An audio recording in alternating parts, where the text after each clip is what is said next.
Selama menikah, ternyata suamiku hidup tanpa cinta untukku. Halo Bunda, apa kabar Bunda semuanya? Sebelum masuk ke ceritanya jangan lupa subscribe terlebih dahulu ya. Hujan turun deras malam itu, membasahi jendela dan menciptakan ritme yang selaras dengan detak jantungku yang berdebar penuh ketakutan. Raffi berdiri di depan pintu, tas di tangannya, wajahnya datar tanpa emosi. Aku menggenggam lengan bajunya, mataku basah, bukan karena hujan, tetapi karena air mata yang tak terbendung. Mas, jangan pergi, suaraku bergetar. Demina, jangan tinggalkan kami. Ia menarik napas panjang, mengalihkan pandangan keluar jendela. Kita sudah mencoba, Inara. Tapi kita hanya saling menyakiti. Ini yang terbaik. Aku menatapnya tak percaya. Setelah semua perjuangan, semua kenangan, bagaimana ia bisa menyerah begitu saja? Aku tahu pernikahan kami tidak sempurna. Kami bertengkar lebih sering daripada berbicara dengan tenang. Kami saling menyalahkan atas banyak hal, kelelahan, keuangan, kurangnya waktu bersama.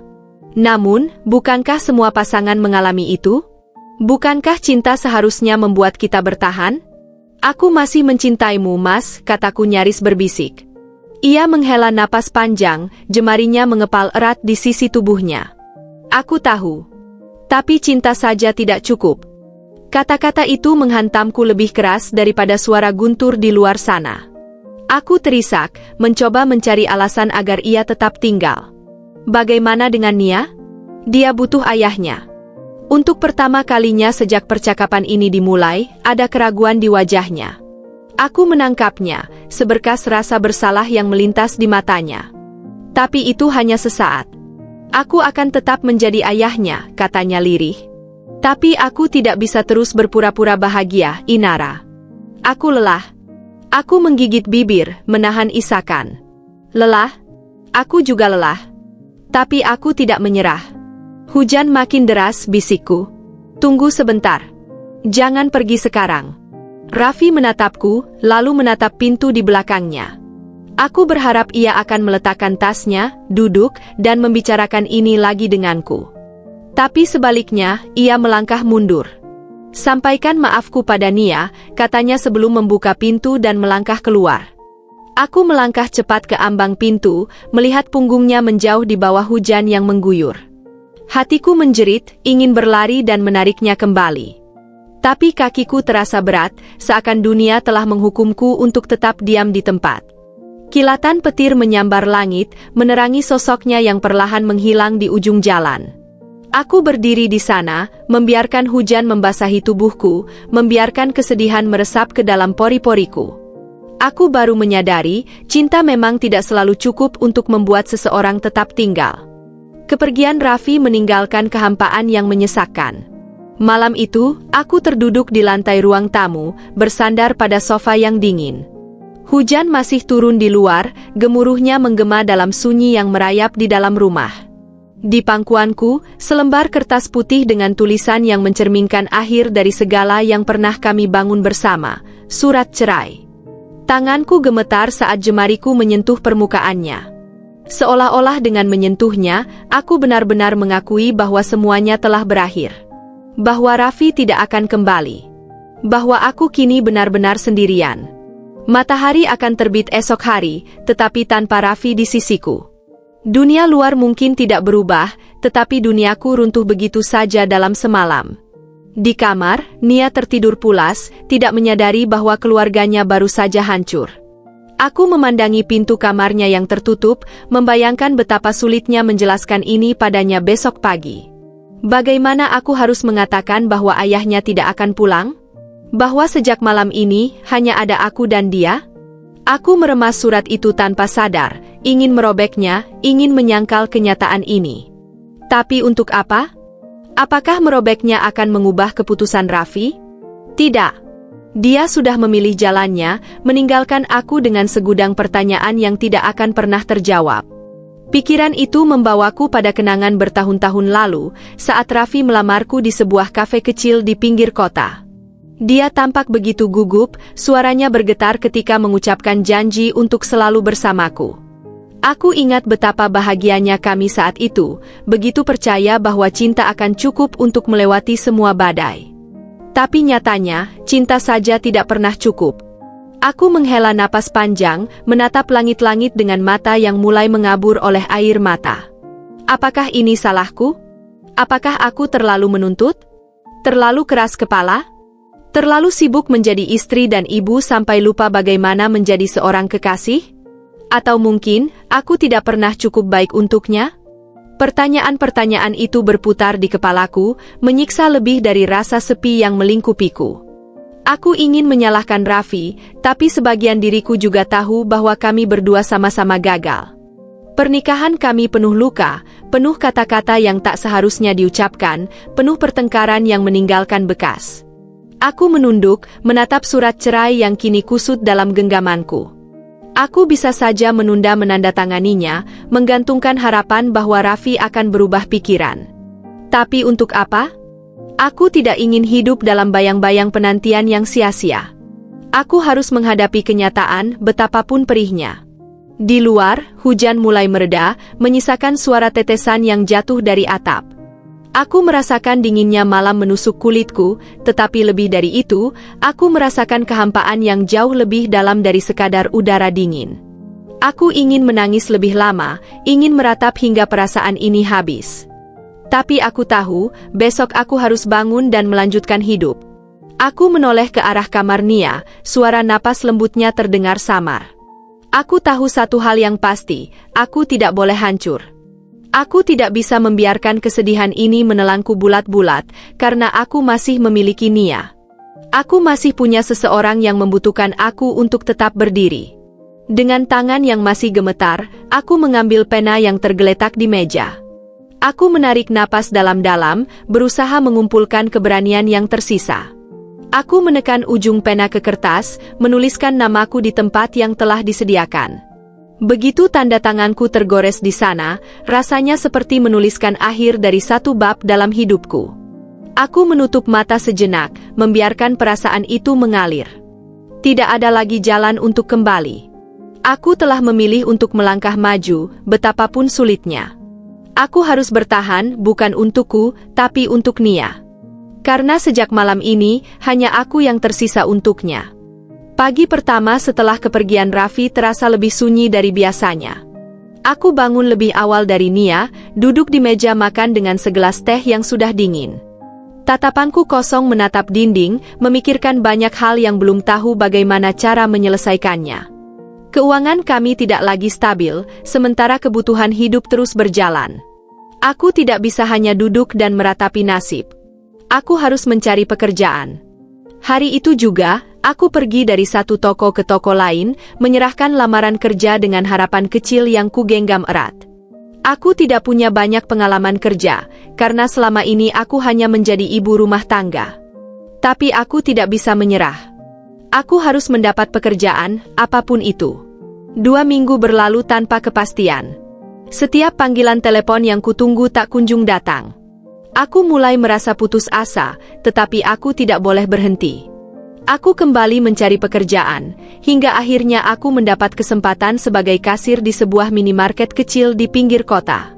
Gajinya tidak besar, tetapi cukup untuk memulai hidup baru bersama Nia. Hari pertama bekerja terasa begitu melelahkan. Berdiri berjam-jam di belakang meja kasir, tersenyum pada pelanggan meskipun hatiku terasa kosong. Setiap kali aku mengangkat barang dan menghitung harga, pikiranku melayang ke kehidupan yang dulu. Saat aku masih menjadi istri Raffi, saat aku tidak perlu khawatir tentang bagaimana memenuhi kebutuhan esok hari. Tapi kini, semua itu hanya kenangan. Setiap malam, aku pulang dalam keadaan lelah luar biasa. Terkadang, aku bahkan tidak sempat makan malam dengan Nia karena harus mengambil shift tambahan. Aku ingin memberikan kehidupan yang lebih baik untuknya, meskipun itu berarti aku harus mengorbankan waktu bersama. Suatu malam, aku menemukan Nia tertidur di sofa, buku pelajarannya masih terbuka di pangkuannya. Aku mendekatinya, mengusap rambutnya perlahan. Hatiku terasa nyeri. Aku merasa seperti ibu yang gagal, tidak bisa selalu ada untuknya seperti dulu. Tapi apa lagi yang bisa kulakukan? Aku hanya ingin memastikan dia tidak kekurangan apapun. Aku mulai terbiasa dengan rutinitas yang melelahkan. Bangun pagi, mengurus Nia, bekerja hingga larut malam, lalu pulang dalam keadaan lelah. Aku tak lagi punya waktu untuk diriku sendiri. Bahkan, aku hampir tidak mengenali sosok yang kulihat di cermin setiap pagi, wajah yang pucat, mata yang sayu, dan tubuh yang semakin kurus. Namun, semua kelelahan itu sirna setiap kali aku melihat Nia tersenyum. Setiap kali dia memelukku dan berkata, "Mama, aku sayang Mama, aku merasa semua perjuangan ini tidak sia-sia." Aku belajar bahwa menjadi ibu bukan hanya tentang selalu ada secara fisik, tetapi juga tentang memastikan anakku memiliki masa depan yang lebih baik. Terkadang, aku ingin menyerah. Ada saat-saat di mana aku menangis sendirian di kamar mandi, meragukan apakah aku bisa terus bertahan seperti ini. Tapi kemudian, aku mengingat alasan kenapa aku berjuang. Aku mengingat Nia, yang membutuhkan aku lebih dari siapapun. Aku mulai menyadari bahwa aku bukan hanya seorang ibu, tetapi juga seorang ayah bagi Nia.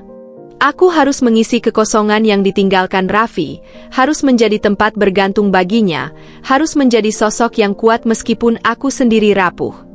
Hari-hari terus berjalan, dan perlahan-lahan aku mulai menemukan kekuatan dalam diriku sendiri. Aku tidak lagi menunggu seseorang datang menyelamatkanku, karena aku tahu aku bisa menyelamatkan diriku sendiri. Aku belajar untuk tidak hanya bertahan, tetapi juga bangkit. Aku mungkin tidak memiliki kehidupan yang sempurna, tetapi aku memiliki sesuatu yang jauh lebih berharga, Nia, yang selalu menjadi alasan terbesarku untuk terus melangkah. Waktu berlalu tanpa terasa.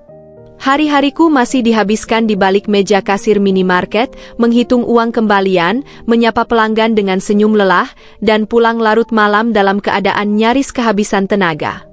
Aku sudah terbiasa dengan hidup seperti ini, rutinitas tanpa henti yang melelahkan, tapi memberiku alasan untuk terus berjalan. Namun, segalanya berubah ketika aku bertemu dengan Firman. Dia adalah pelanggan tetap di minimarket tempatku bekerja. Setiap pagi sebelum berangkat kerja, dia mampir untuk membeli kopi dan roti. Awalnya, aku tidak terlalu memperhatikannya. Bagiku, dia hanyalah satu dari banyak pelanggan yang datang dan pergi. Namun, dia selalu menyapaku dengan ramah, bahkan mengingat namaku setelah beberapa kali berbelanja. "Inara, kamu kelihatan lelah hari ini," katanya suatu pagi sambil menyerahkan uang pembayaran. Aku hanya tersenyum tipis. "Memang selalu begitu, Mas." Dia tertawa kecil. "Jangan lupa jaga kesehatan ya. Jangan terlalu memaksakan diri." Perhatian kecil itu mungkin sepele bagi orang lain, tapi bagiku, itu seperti embusan angin segar. Setelah sekian lama merasa tidak diperhatikan, ada seseorang yang peduli, walau hanya dengan kata-kata sederhana. Hari-hari berikutnya, aku mulai menyadari bahwa Firman bukan sekadar pelanggan biasa. Dia sering bertanya tentang keseharianku, tentang Nia, tentang bagaimana aku bertahan sebagai ibu tunggal. Aku awalnya ragu untuk terbuka, tapi ada sesuatu dalam caranya berbicara yang membuatku nyaman. Suatu sore, setelah aku selesai bekerja, dia menungguku di luar minimarket. "Boleh aku mengantarmu pulang?" tanyanya. Aku terdiam sesaat. Sudah lama sekali aku tidak merasa diperhatikan seperti ini. Aku hampir menolak, tapi kemudian aku melihat ketulusannya. "Baiklah," jawabku pelan. Dalam perjalanan pulang, kami banyak berbicara. Firman menceritakan tentang pekerjaannya sebagai pegawai di sebuah perusahaan konstruksi, tentang keluarganya yang tinggal di luar kota, dan tentang bagaimana dia juga pernah mengalami kehilangan. "Aku pernah bertunangan dulu," katanya, suaranya sedikit berat. "Tapi dia meninggal karena kecelakaan sebelum kami sempat menikah." Aku menoleh, melihat kesedihan yang masih tersisa di matanya. "Maaf," kataku lirih. Dia menggeleng. "Tidak apa-apa. Kehilangan memang menyakitkan, tapi kita tidak bisa terus terjebak di masa lalu, kan?" Kata-katanya menusuk hatiku.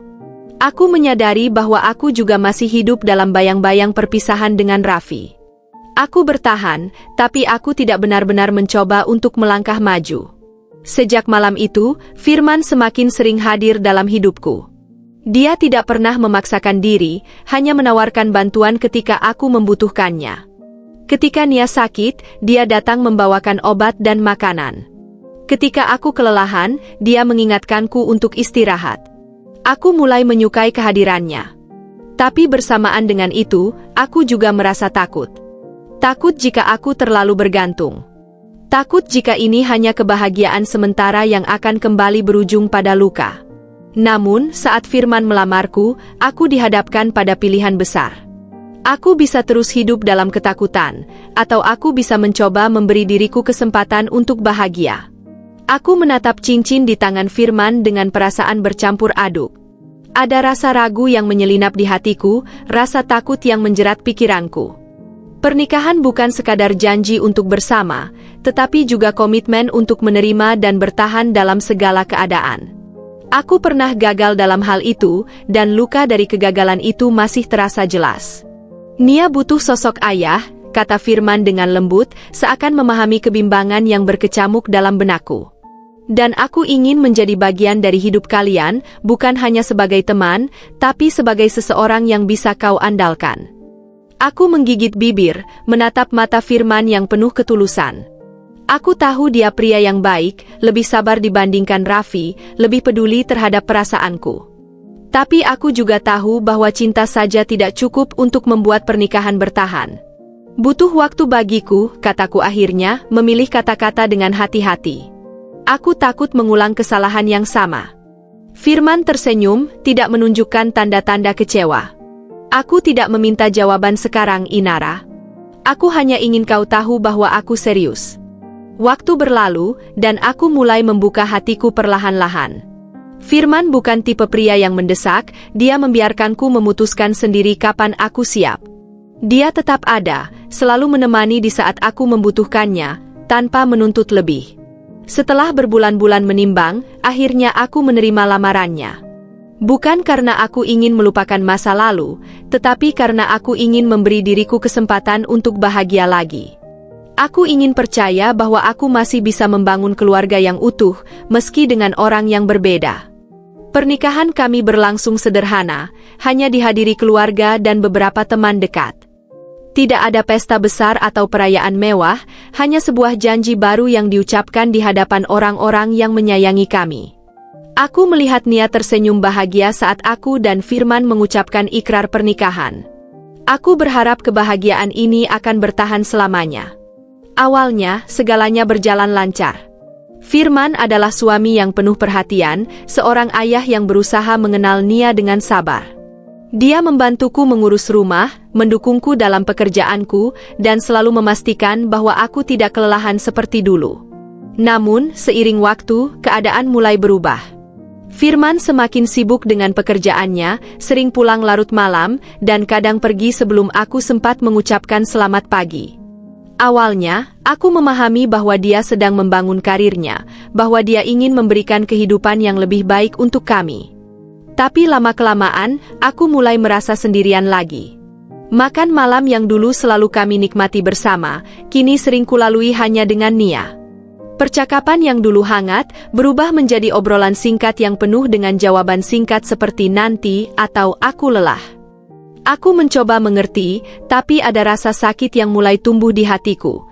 Rasa takut bahwa aku kembali menghadapi pernikahan yang kosong. Suatu malam, aku memberanikan diri untuk berbicara dengannya. Mas, kita hampir tidak pernah menghabiskan waktu bersama lagi, kataku dengan hati-hati. Aku merasa seperti aku sendiri.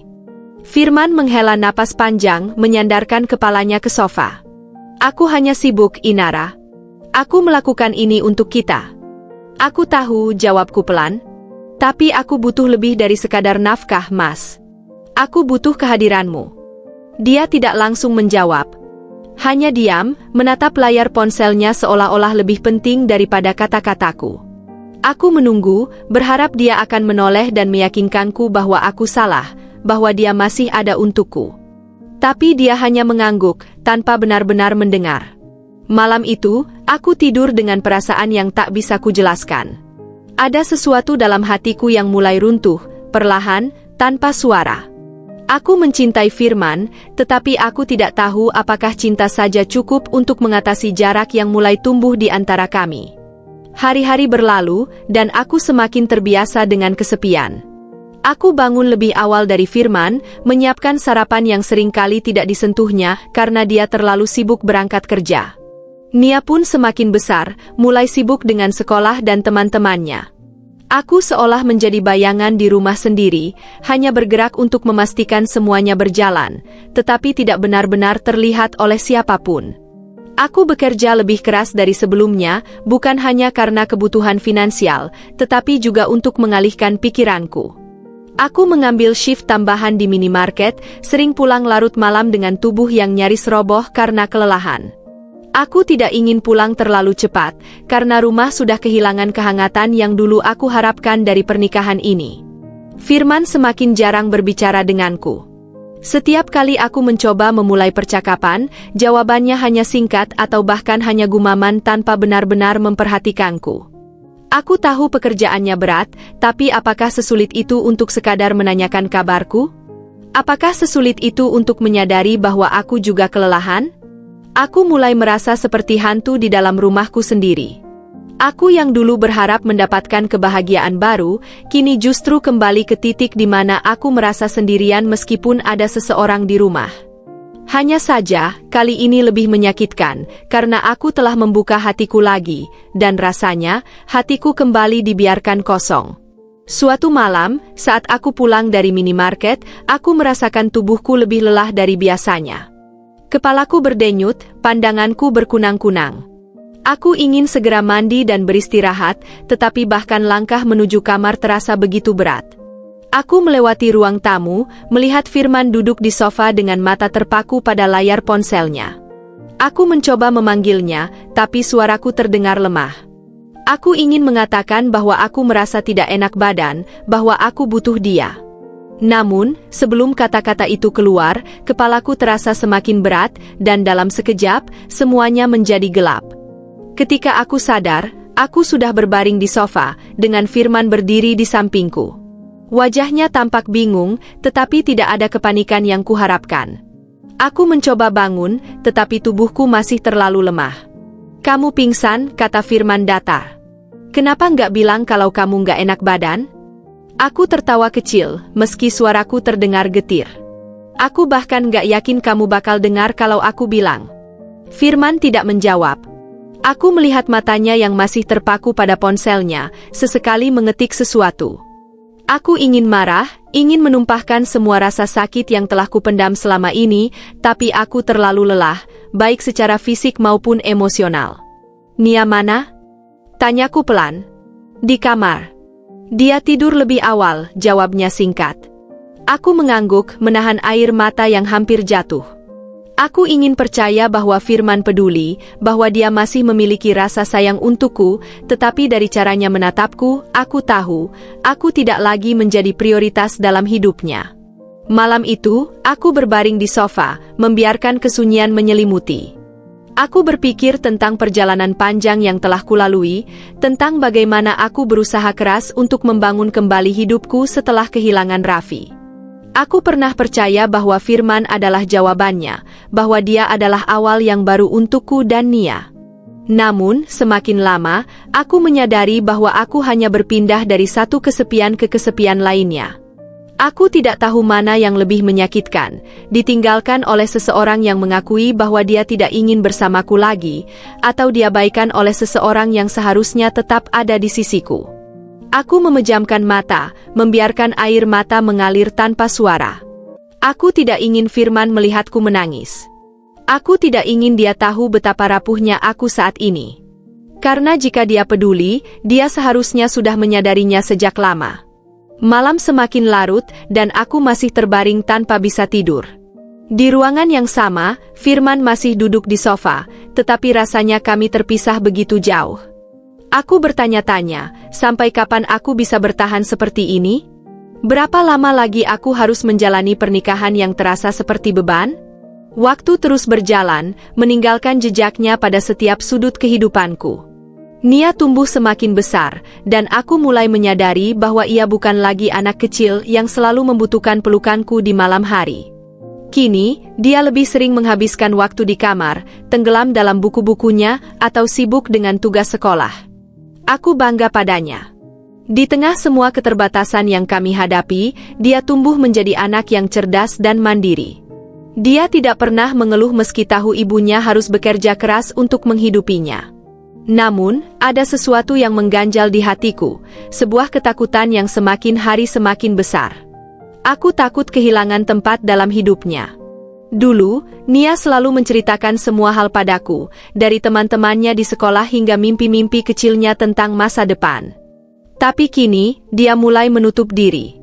Dia tak lagi bertanya apakah aku lelah, tak lagi memelukku begitu aku pulang kerja. Aku tahu ini bagian dari proses tumbuh dewasa, tapi tetap saja rasanya menyakitkan. Suatu malam, aku mencoba mengajaknya berbicara.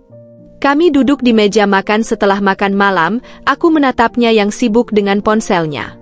"Nia, gimana sekolah hari ini?" Tanyaku pelan. Dia mengangkat bahu tanpa menatapku. "Biasa aja, Emma." Aku menunggu, berharap dia akan melanjutkan ceritanya, tapi dia hanya kembali menunduk, sibuk dengan dunianya sendiri. Hatiku mencelos. Aku merasa seperti orang asing di hadapan anakku sendiri. Aku tahu sebagian dari ini mungkin karena keadaanku yang sering sibuk. Aku terlalu lelah untuk menyadari bahwa waktu berjalan begitu cepat. Aku terlalu sibuk bertahan, sehingga lupa bahwa Nia pun bertumbuh, mengalami banyak hal yang mungkin tidak lagi ia anggap perlu dibagikan denganku. Firman, di sisi lain, semakin tidak terlibat dalam kehidupan kami. Jika dulu aku masih berharap dia bisa menjadi sosok ayah bagi Nia, kini harapan itu semakin memudar. Dia dan Nia jarang berbicara, dan aku bisa melihat bahwa anakku tidak pernah benar-benar merasa nyaman dengannya. "Apa kamu bahagia, nak?" Tanyaku suatu sore ketika kami sedang berjalan di taman dekat rumah. Nia menatapku dengan mata yang sulit kubaca. "Aku nggak tahu, Ma," jawabnya pelan. "Tapi aku bersyukur punya mama." Jawaban itu membuatku ingin menangis. Aku ingin dia bahagia, benar-benar bahagia. Aku ingin dia merasakan kehangatan keluarga, sesuatu yang semakin lama terasa menghilang dari rumah kami. Suatu hari, dia pulang membawa kabar besar. Dengan wajah berseri, dia berkata, "Ma, aku dapat beasiswa keluar kota." Aku terdiam. Aku ingin bersorak bahagia, karena ini adalah impiannya. Tapi di saat yang sama, hatiku terasa berat. Aku tahu ini berarti aku harus merelakan dia pergi, membiarkan dia mengejar masa depannya sendiri. Aku memeluknya erat, menahan air mata yang hampir jatuh. "Mama bangga padamu, nak," bisikku. Malam itu, aku duduk sendirian di ruang tamu, menatap dinding kosong di depanku. Aku telah menghabiskan sebagian besar hidupku berjuang untuk Nia, dan kini, saat dia akhirnya mendapatkan kesempatan untuk meraih masa depan yang lebih baik, aku justru merasa kehilangan. Firman pulang larut seperti biasa. Aku memberitahunya tentang kabar Nia, berharap dia akan menunjukkan sedikit kebanggaan sebagai ayah. Tapi dia hanya mengangguk pelan. "Baguslah," katanya singkat, lalu berlalu ke kamar tanpa bertanya lebih lanjut. Aku menggigit bibir, menahan kemarahan yang tiba-tiba muncul. Bagaimana mungkin dia begitu acuh? Bagaimana mungkin dia tidak menyadari betapa besar pencapaian ini bagi Nia? Saat aku masuk ke kamar Nia malam itu, aku menemukannya sudah tertidur, wajahnya tampak tenang. Aku duduk di tepi ranjangnya, mengusap rambutnya dengan lembut. "Kamu akan pergi, nak," bisikku. "Dan mama tahu ini yang terbaik untukmu. Tapi bisakah mama egois sebentar dan meminta waktu sedikit lebih lama?" Tapi aku tahu, waktu tidak bisa dihentikan. Dan seberapapun aku ingin mempertahankan Nia di sisiku, aku harus belajar merelakan. Aku harus belajar bahwa seorang ibu tidak hanya bertugas untuk melindungi, tetapi juga harus tahu kapan harus melepas. Namun, satu pertanyaan masih menggantung dalam pikiranku. Setelah Nia pergi, apakah aku masih punya alasan untuk bertahan dalam pernikahan ini? Sepeninggal Nia, rumah menjadi jauh lebih sepi. Dulu, aku masih bisa menghibur diri dengan kehadirannya, dengan tawa kecilnya yang memenuhi sudut-sudut ruangan. Sekarang, keheningan terasa begitu menusuk, semakin menegaskan bahwa aku benar-benar sendirian. Aku mencoba mengisi waktu dengan bekerja lebih keras, mengambil shift tambahan di minimarket, dan menyibukkan diri dengan pekerjaan rumah. Tapi tak bisa kupungkiri, tubuhku semakin melemah. Aku sering merasa pusing, lelah yang tidak kunjung hilang, dan nyeri di persendian yang semakin sering muncul. Awalnya, aku mengabaikannya. Aku pikir ini hanya akibat kelelahan biasa, sesuatu yang bisa diperbaiki dengan istirahat. Tapi semakin hari, tubuhku terasa semakin rapuh. Aku mulai kehilangan nafsu makan, berat badanku turun drastis, dan seringkali tanganku gemetar tanpa sebab. Suatu sore, saat aku sedang merapikan rak barang di minimarket, pandanganku mendadak kabur. Dunia di sekelilingku berputar, dan sebelum aku sempat bertahan, tubuhku ambruk ke lantai. Rekan kerjaku berteriak panik, membangunkanku yang sudah tak sadarkan diri. Ketika aku membuka mata, aku sudah berada di ruang klinik kecil di belakang toko. Manajer minimarket berdiri di sampingku, wajahnya penuh kekhawatiran. "Inara, kamu nggak bisa terus seperti ini. Kamu harus periksa ke dokter," katanya tegas. Aku mengangguk lemah, meskipun dalam hati aku ragu. Biaya rumah sakit bukan hal yang kecil, dan aku tidak ingin merepotkan siapapun. Tapi aku tahu, aku tidak bisa terus mengabaikan kondisiku. Malam itu, aku pulang dengan tubuh yang masih terasa lemah. Aku berharap Firman akan menyadari ada yang tidak beres denganku, tapi seperti biasa, dia hanya menatap sekilas lalu kembali sibuk dengan ponselnya. "Aku sakit," kataku pelan, berharap suaraku cukup untuk membuatnya peduli. Firman mengangkat wajahnya, menatapku sejenak. "Udah periksa?" tanyanya tanpa emosi. Aku menggeleng. "Belum. Aku belum sempat." Dia menghela napas, lalu kembali menatap layar ponselnya. "Besok aku kasih uang buat periksa," katanya singkat. Aku ingin menangis, bukan karena sakit di tubuhku, tetapi karena sikapnya yang seolah tidak peduli. Aku tidak membutuhkan uangnya. Aku butuh dia untuk bertanya apakah aku baik-baik saja, untuk menunjukkan sedikit saja kekhawatiran. Tapi aku tahu, itu hanya harapan kosong. Akhirnya, aku pergi ke dokter sendiri. Setelah serangkaian pemeriksaan, dokter memberitahuku bahwa tubuhku mengalami kelelahan ekstrim dan kekurangan nutrisi. Ada indikasi penyakit lain yang perlu diperiksa lebih lanjut, tapi untuk saat ini, aku harus mulai menjaga pola makan dan istirahat. Aku tertawa kecil dalam hati. Istirahat? Bagaimana mungkin aku bisa beristirahat jika aku harus bekerja keras untuk bertahan? Jika di rumah pun aku tidak menemukan ketenangan yang seharusnya? Malam itu, aku duduk di ruang tamu dengan secangkir teh hangat di tangan. Aku memikirkan banyak hal, tentang Nia, tentang tubuhku yang semakin lemah, tentang pernikahan yang terasa semakin kosong. Aku tidak bisa terus seperti ini. Aku tidak bisa terus berpura-pura bahwa semuanya baik-baik saja. Aku menatap cincin pernikahanku, benda kecil yang dulu melambangkan harapan, tetapi kini terasa seperti beban. Aku bertanya pada diri sendiri, apakah aku masih sanggup bertahan dalam hubungan ini? Apakah masih ada alasan untuk tetap tinggal?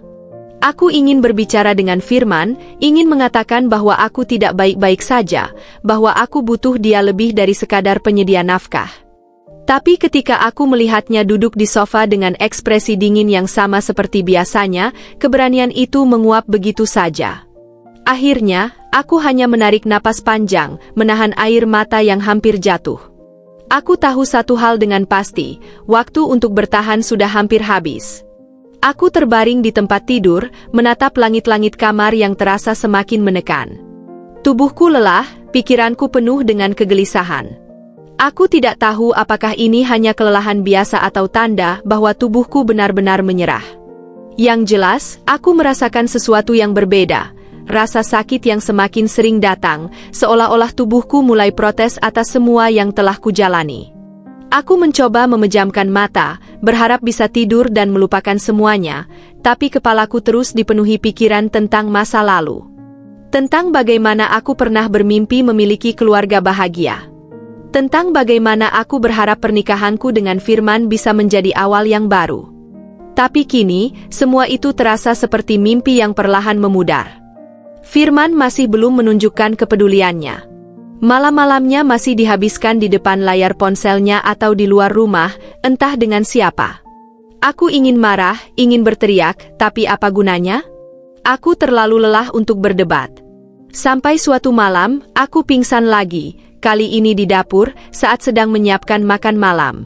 Aku tak tahu berapa lama aku tergeletak di lantai, tapi saat aku sadar, aku melihat Firman berdiri di dekatku dengan ekspresi yang sulit kubaca. "Inara?" Suaranya terdengar ragu. Aku mencoba bangun, tapi tubuhku begitu lemah.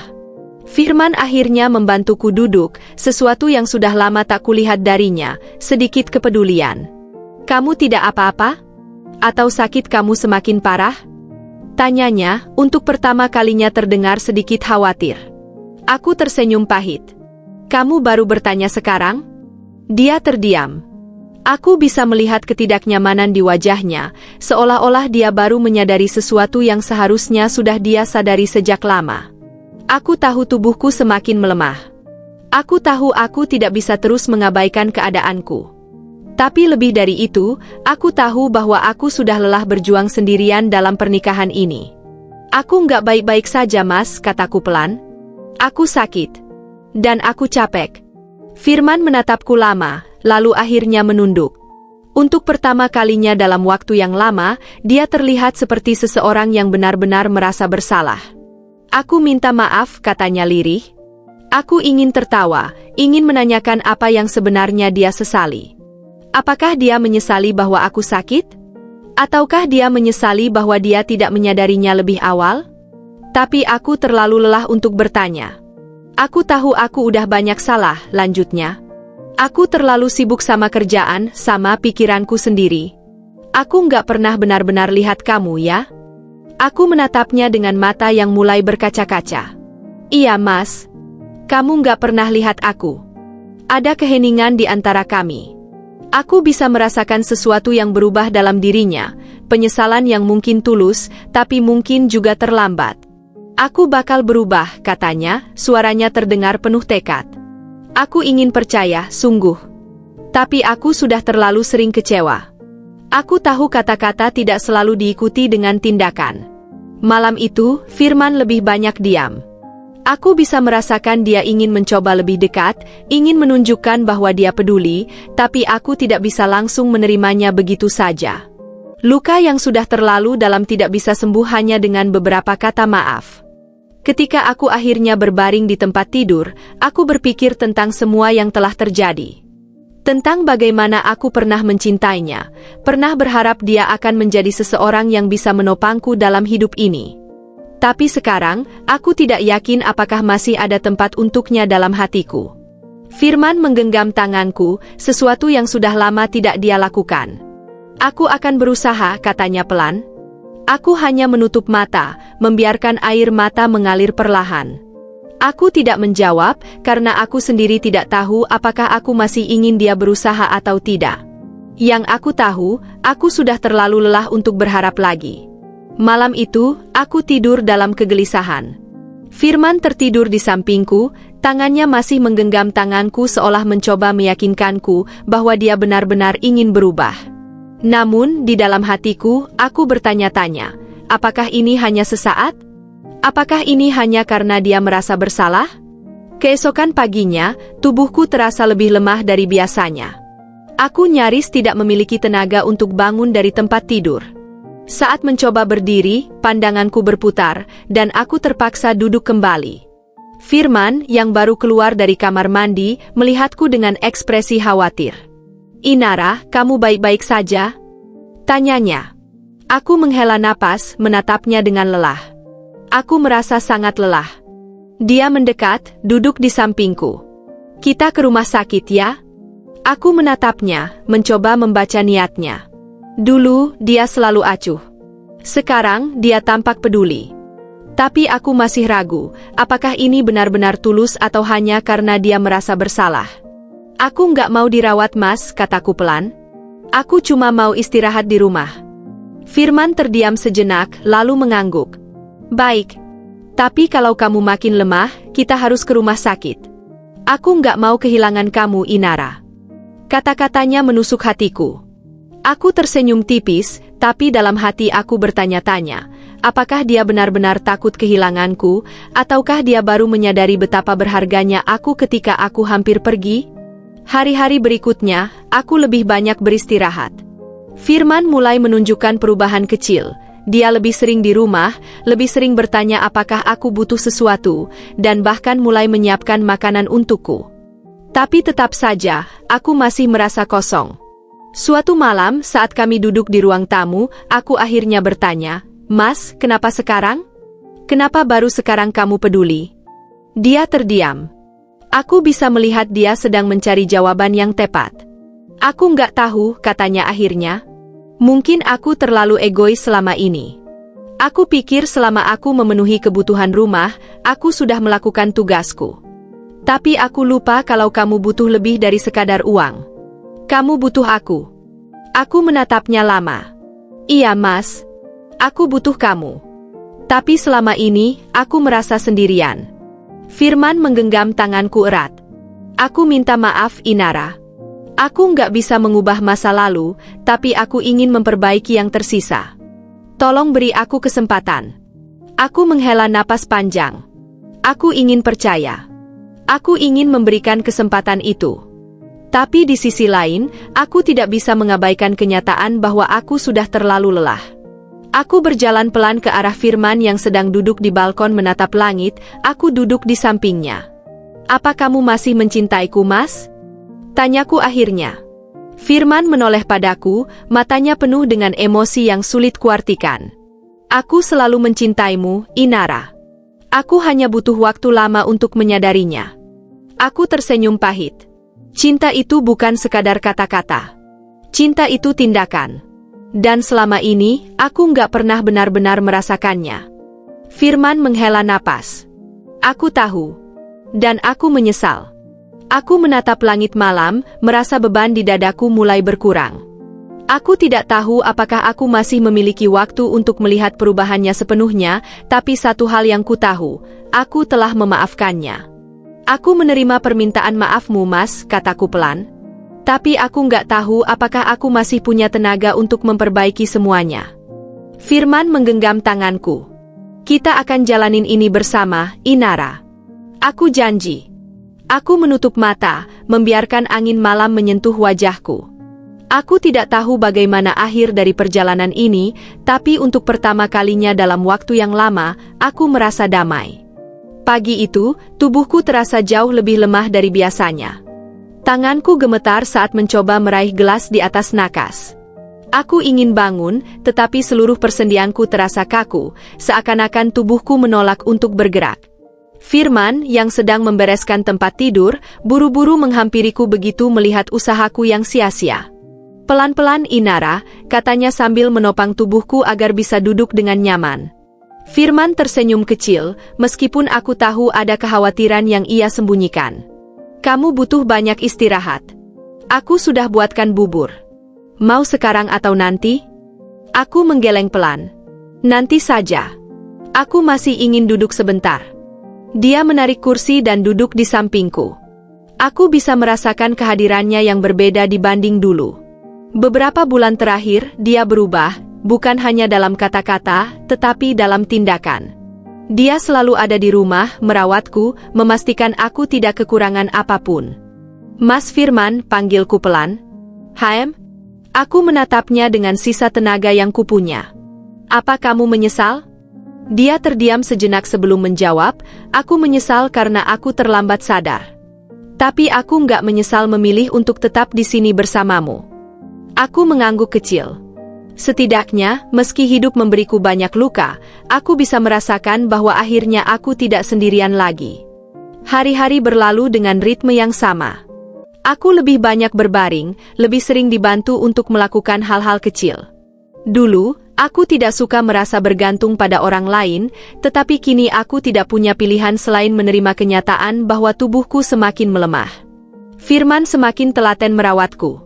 Dia memastikan aku makan tepat waktu, membantuku berjalan di taman belakang, bahkan membacakan buku saat aku kesulitan tidur. Namun, aku tahu satu hal, di balik semua kepedulian itu, ada ketakutan di matanya. Dia takut kehilangan aku. Suatu malam, ketika hujan turun deras, aku terbangun karena suara lirih.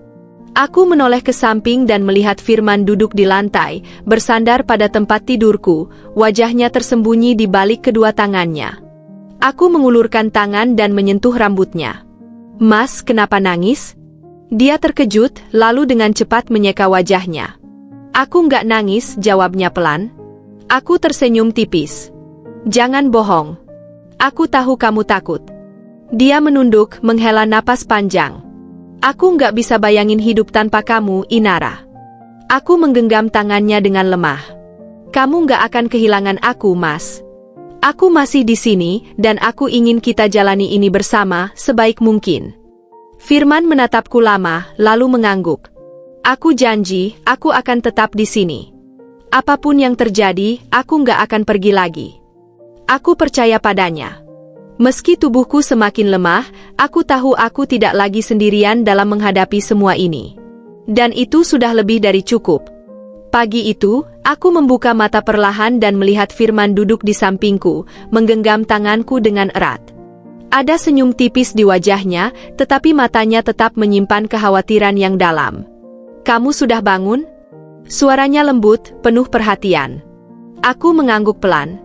Sudah. Kamu tidur di sini lagi? Tanyaku, menyadari bahwa dia masih mengenakan pakaian yang sama seperti semalam. Dia tersenyum kecil. Aku cuma mau pastikan kamu baik-baik saja. Aku menatapnya lama. Dulu, aku sering merasa sendirian dalam pernikahan ini. Aku selalu berjuang sendiri, merasa tak diperhatikan. Tapi sekarang, aku tidak bisa menyangkal bahwa Firman sudah berubah. Dia ada di sini, bersamaku, dalam setiap detik yang tersisa dalam hidupku. Sejak penyakitku semakin parah, Firman memilih untuk lebih banyak bekerja dari rumah. Jika dulu dia sibuk dengan dunianya sendiri, sekarang dia menghabiskan hampir seluruh waktunya bersamaku. Dia memasak untukku, membacakan buku saat aku tak bisa tidur, dan selalu memastikan aku mendapatkan perawatan terbaik. Tak lama, suara langkah kaki terdengar dari arah pintu. Mama! Nia masuk ke kamar dengan wajah cerah. Dia meletakkan tasnya di kursi dan langsung menghampiriku, mencium keningku penuh kasih sayang. Mama tidur nyenyak? Aku tersenyum, mengangguk. Iya, sayang. Mama senang kamu pulang. Sejak kuliah di luar kota, Nia memang jarang pulang. Tapi akhir-akhir ini, dia lebih sering datang untuk menjengukku. Aku tahu dia khawatir, meskipun dia selalu berusaha tersenyum di depanku. Mama harus cepat sembuh ya. Aku sudah rindu jalan-jalan bareng, katanya sambil menggenggam tanganku. Aku tertawa kecil. Mama nggak bisa sembuh seperti dulu, nak. Tapi Mama janji akan tetap berusaha menikmati hidup bersama kalian. Nia terdiam sejenak, lalu mengangguk dengan mata berkaca-kaca. Firman mengusap bahunya, memberi isyarat bahwa semuanya akan baik-baik saja. Hari-hari berikutnya, kehidupanku kembali memiliki warna. Meskipun tubuhku semakin lemah, aku merasa lebih hidup daripada sebelumnya. Firman dan Nia selalu ada di sisiku, memastikan aku tidak merasa sendirian lagi. Suatu sore, Firman mengajakku duduk di taman belakang. Dia membawa selimut tebal dan secangkir teh hangat, lalu duduk di sebelahku. Dulu aku nggak pernah sadar kalau waktu itu berharga, katanya sambil menggenggam tanganku. Sekarang, aku ingin menikmati setiap detiknya bersamamu. Aku tersenyum. Aku juga, Mas. Aku nggak mau terus-menerus sedih. Aku ingin menikmati apa yang masih tersisa. Firman menatapku lama, lalu mencium tanganku penuh kasih. Terima kasih sudah memberi aku kesempatan kedua, Inara. Aku mengangguk pelan. Aku tidak menyesal telah memaafkan Firman. Mungkin dulu aku pernah terluka, pernah merasa sendiri, tetapi sekarang, aku tahu bahwa aku tidak salah memilih untuk bertahan. Minggu berikutnya, Nia mengajak kami bertiga pergi ke taman kota. Aku duduk di kursi roda, menikmati udara segar, sementara Firman dan Nia berjalan di sampingku. Mereka bergantian mendorong kursi rodaku, sesekali bercanda dan tertawa. Aku nggak ingat kapan terakhir kali kita seperti ini, kata Nia tiba-tiba. Firman tersenyum. Papa juga. Tapi yang penting, sekarang kita bisa menikmatinya lagi. Aku menatap langit yang cerah, membiarkan angin menyapu wajahku. Aku tahu hidupku tidak akan panjang, tetapi aku tidak ingin menghabiskannya dengan kesedihan. Aku ingin tersenyum, ingin tertawa, ingin merasakan kebahagiaan bersama orang-orang yang kucintai. Setiap malam, sebelum tidur, Firman akan duduk di sampingku, menggenggam tanganku dan berbicara tentang hari-hari yang kami lalui. Nia sering ikut bergabung, dan kami bertiga akan berbagi cerita, mengenang masa lalu, serta merencanakan hari-hari yang masih akan datang. Apa harapan Mama sekarang? Tanya Nia suatu malam. Aku berpikir sejenak, lalu tersenyum. Mama ingin melihat kamu bahagia, nak. Ingin melihat kamu sukses, punya keluarga yang baik, dan menjalani hidup dengan penuh cinta. Nia menunduk, menggenggam tanganku lebih erat. Mama sudah membesarkan aku dengan cinta. Aku janji akan menjalani hidup dengan cara yang sama. Firman ikut mengangguk. Papa juga punya satu janji, katanya sambil menatapku. Papa akan selalu ada untuk Mama. Papa nggak akan pernah meninggalkan Mama lagi. Aku menatapnya lama, lalu mengangguk.